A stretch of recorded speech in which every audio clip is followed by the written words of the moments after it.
everybody, my name's Emily. I decided every once in a while I might want to share a video with the world, just kind of encouraging us all to live our best lives, and my motto is to live the vibrant life, and that's kind of what these videos are about.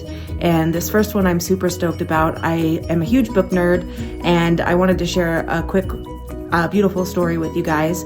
I think it's perfect for the new year, and I hope you enjoy it. So this is Story Time with Em. Miss Rumphius, Story and Pictures by Barbara Cooney. The lupine lady lives in a small house overlooking the sea.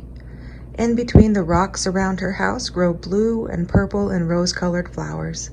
The lupine lady is little and old, but she has not always been that way. I know, she is my great-aunt, and she told me so. Once upon a time, she was a little girl named Alice, who lived in a city by the sea. From the front stoop, she could see the wharves and the bristling masts of tall ships. Many years ago, her grandfather had come to America on a large sailing ship.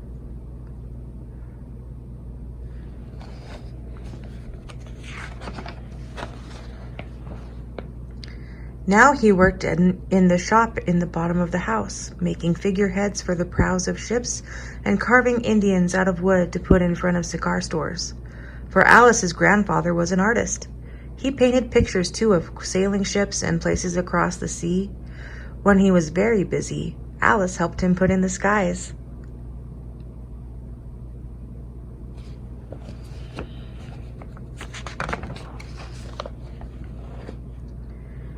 In the evening, Alice sat on her grandfather's knee and listened to his stories of faraway places. When he had finished, Alice would say, "When I grow up, I too will go to faraway places, and when I grow old, I too will live beside the sea." "That is all very well, little Alice," said her grandfather, "but there is a third thing you must do." "What is that?" asked Alice. "You must do something to make the world more beautiful," said her grandfather. "All right," said Alice, but she did not know what that could be. In the meantime, Alice got up and washed her face and ate porridge for breakfast. She went to school and came home and did her homework, and pretty soon she was grown up.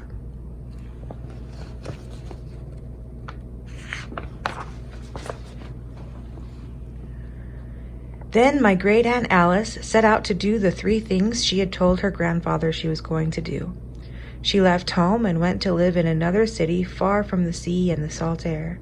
There she worked in a library, dusting books and keeping them from getting mixed up, and helping people find the ones they wanted. Some of the books told her about faraway places. People called her Miss Rumphius now.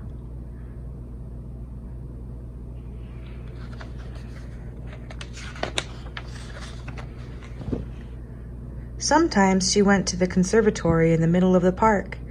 When she stepped inside on a wintry day, the warm, moist air wrapped itself around her, and the sweet smell of jasmine filled her nose. "This is almost like a tropical isle," said Miss Rumphius, "but not quite."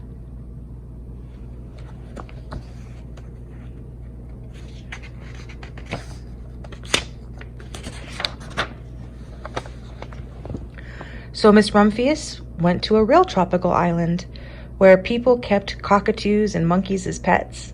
She walked on long beaches, picking up beautiful shells. One day she met the Bapa Raja, king of a fishing village. "You must be tired," he said. "Come into my house and rest." So Miss Rumphius went in and met the Bapa Raja's wife. The Bapa Raja himself fetched a green coconut and cut a slice off the top, so Miss Rumphius could drink the coconut water inside. Before she left, the Bapa Raja gave her a beautiful mother-of-pearl shell on which he had painted a bird of paradise and the words, "You will always remain in my heart." "You will always remain in mine too," said Miss Rumphius.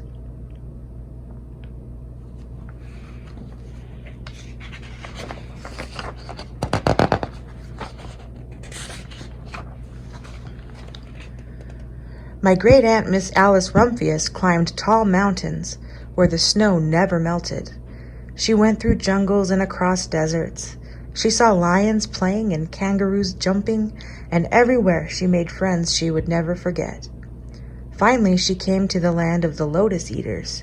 And there, getting off a camel, she hurt her back.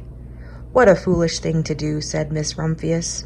"Well, I certainly have seen faraway places. Maybe it is time to find my place by the sea." And it was, and she did.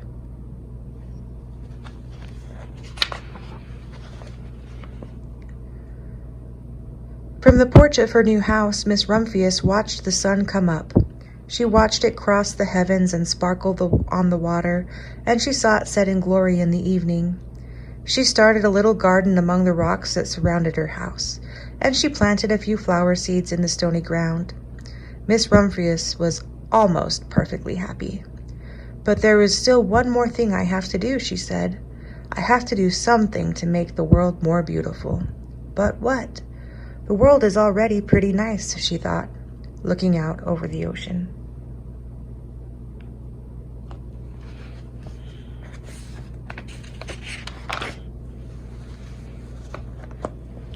The next spring, Miss Rumphius was not very well. Her back was bothering her again, and she had to stay in bed most of the time.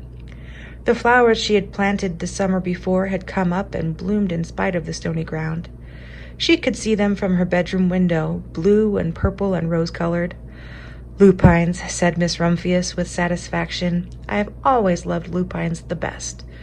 I wish I could plant more seeds this summer so that I could have still more flowers next year." But she was not able to.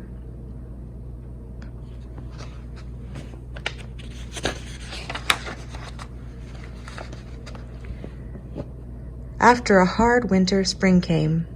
Miss Rumphius was feeling much better. Now she could take walks again. One afternoon she started to go up and over the hill where she had not been in a long time. "I don't believe my eyes," she cried when she got to the top. For there, on the other side of the hill, was a large patch of blue and purple and rose-colored lupines. "It was the wind," she said as she knelt in delight. "It was the wind that brought the seeds from my garden here, and the birds must have helped." Then Miss Rumphius had a wonderful idea.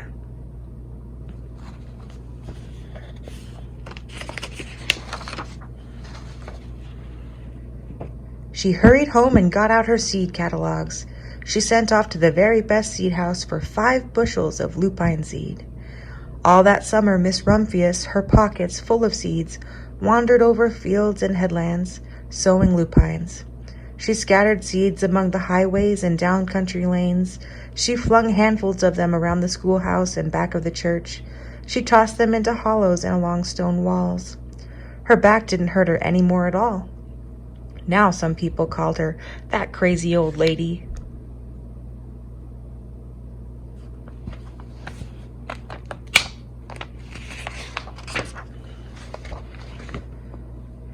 The next spring there were lupines everywhere.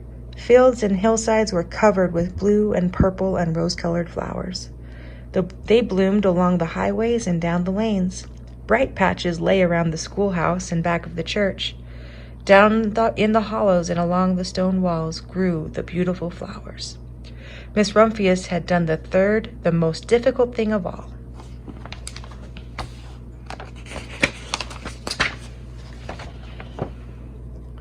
My great-aunt, Alice, Miss Rumphius, is very old now. Her hair is very white. Every year there are more and more lupines.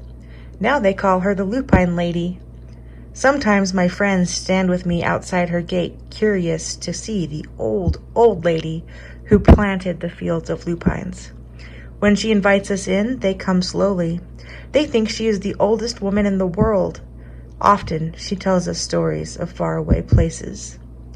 When I grow up, I tell her, I too will go to faraway places and come home to live by the sea. "That is all very well, little Alice," says my aunt, "but there is a third thing you must do." "What is that?" I ask. "You must do something to make the world more beautiful." "All right," I say.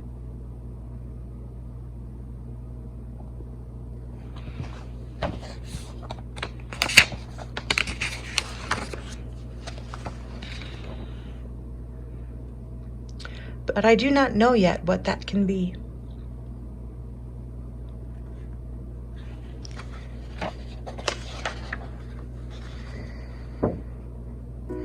I absolutely love that story.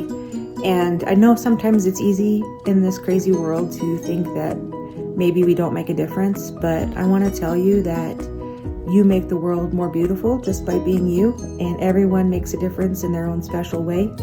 And as we kick off a new year, maybe think about the things that you're passionate about, whether it's flowers or something else, and think about what you can do to make the world a little bit more beautiful, even if it's just sharing your smile. So thanks for listening. Thanks for spending the time with me, and I hope you have a happy day.